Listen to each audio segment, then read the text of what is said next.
Hello YouTube. Today I just wanted to show you my new road bike I recently purchased. This is the Cannondale Caad10 for 2011, and I've had the opportunity to put just over 350 miles on this bike. Now, just at the beginning of this summer I got into road biking. My brother-in-law built me my first road bike, which was a Jamis Ventura race, fit with a SRAM rival group set on it.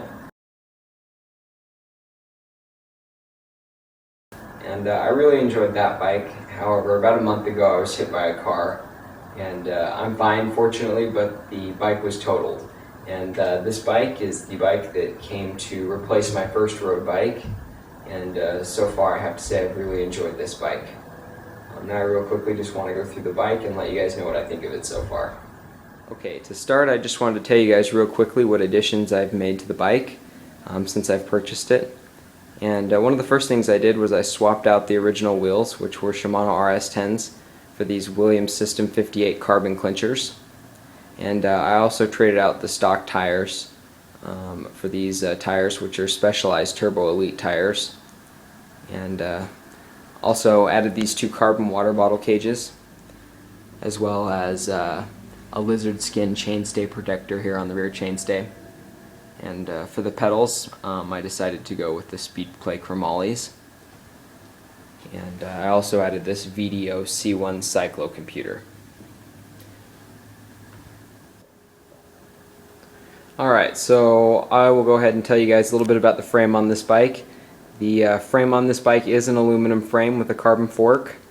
However, the geometry of this bike is patterned after the Cannondale Super 6, as well as it takes some save technology from the Cannondale Synapse. One thing I really do like about this aluminum frame is the fact of how light it is. It is very light for an aluminum frame. The stock bike weighed about 17.9 pounds before I put on the wheels, and my current bike weighs 17.2 pounds, so really light for an aluminum frame. Also, it's very comfortable for an aluminum frame. And this is partially attributed to the save technology back here on the rear triangle that is taken from the Synapse bike that Cannondale makes. And it supposedly adds some flex in the rear of the bike, giving you a little bit of suspension, making the ride a little bit more comfortable. And I'd have to say this is an incredibly comfortable bike when I compare it to my past bike, which had carbon fiber seat stays. This one is far more comfortable, even though it doesn't have any carbon in the rear triangle. Also, another thing, this is a very stiff bike for an aluminum frame as well. A lot of that is attributed to the geometry of the bike. And one neat thing they've done is here on the chainstays, if you can see, the chainstay on the drive side is much thicker than the chainstay on the non-drive side, and this adds a lot of stiffness to the bike, as well as the bottom bracket is Cannondale's BB30 oversized bottom bracket, which also adds a lot of stiffness to the ride. One other thing I really did like about this frame is the smoothness of the welds. It looks really good presentation wise. You can't really see where the welds are because they've smoothed them out so well. On my past bike it had the welds really squiggly. They were very, very apparent. Here on this bike, Cannondale's done an excellent job of smoothing out the frame. So just the overall presentation of the bike looks great. Quickly I'll run through the setup of the bike for you guys. This bike is the Caad10 rival, so it is set up with SRAM rivals group set mostly, and that includes the SRAM rival shifters, as you can see, and they do have the SRAM rival double tap technology, which works great, and you also get the carbon brake levers in this group set, taking off a little bit of weight. The brakes in this group, I'm pretty sure, are just the basic SRAM brakes that come in the Apex group set. So they're nothing special. However, I haven't had any problems with them, and they work just fine for me.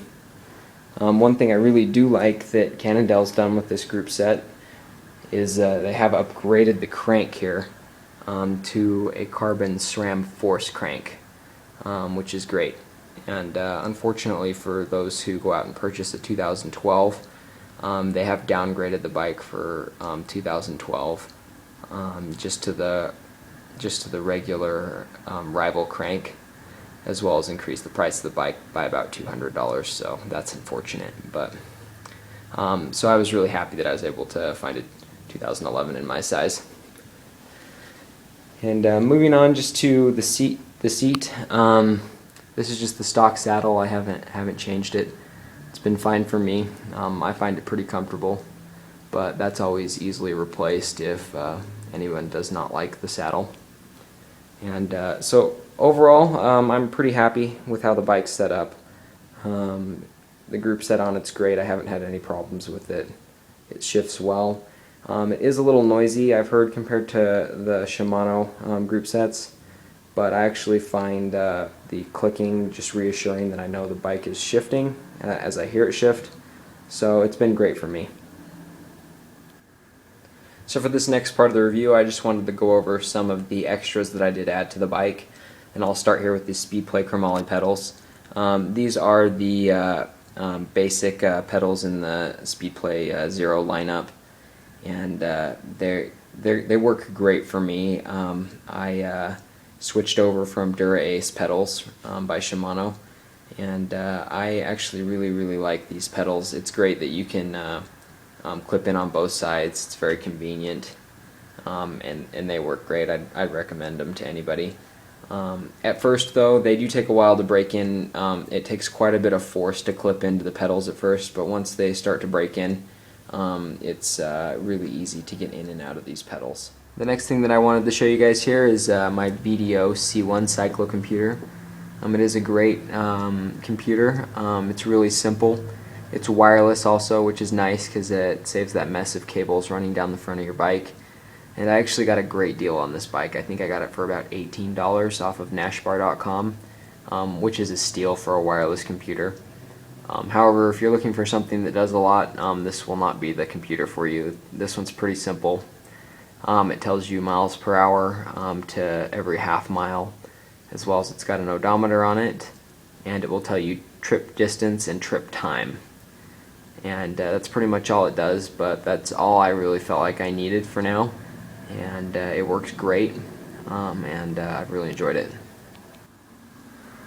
Okay, so the last thing I want to talk about are my awesome wheels.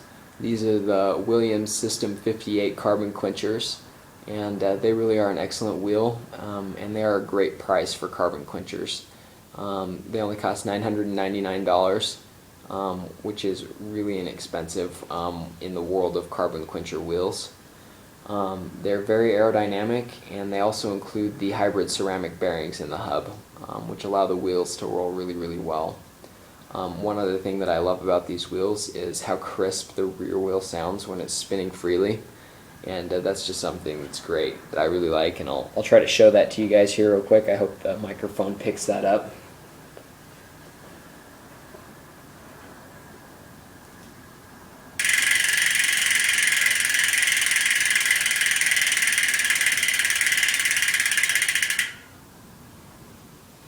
So as you guys can see, it has a very crisp sound to the rear wheel, and it's just one of the features I really like. It's a lot of fun when you're out riding. Also, something you guys should be aware of, those of you who aren't familiar with carbon wheels, is the braking surface is much different on a carbon wheel. Carbon wheels do not have as much stopping power as aluminum wheels do. So it's just something that took me a little bit to get used to, but now they're fine, and I really love these wheels. One other thing that you should be warned about is because they are deep, if you are riding in a crosswind, you will feel a lot of pressure on the sides of your wheels from the wind, and that is also something that just takes a little bit of getting used to. But overall, I wouldn't go back on my purchase of these wheels. I love them.